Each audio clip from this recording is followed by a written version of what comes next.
discussing this a few days ago. We had an inkling, and I'm not going to cover the same ground that's already been covered because I don't think that I can say it better than an award-winning journalist who came with a script. What I will say is that when we were talking about this the other day and who would show up, we knew that our family would show up. We knew that it was going to be people who understood what was going down. All right?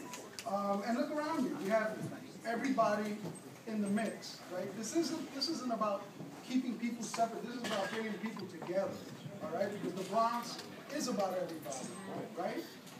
A lot of the pictures that you see in the images were Latino and African American, but there were more than that in the mix struggling with us.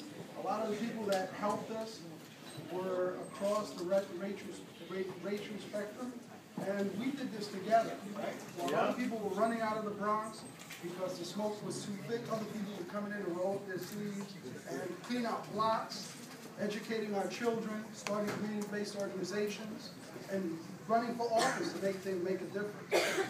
And we knew that it was going to be those people, the children of those people, and the people that are also trying to do that today were going to be here today. Now, I've seen quite a few people coming out those doors today, right? But this is for you. You know, this is for us. This is for Nuestra Gente, right?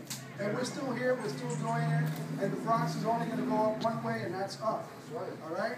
So thank you for coming to share this moment.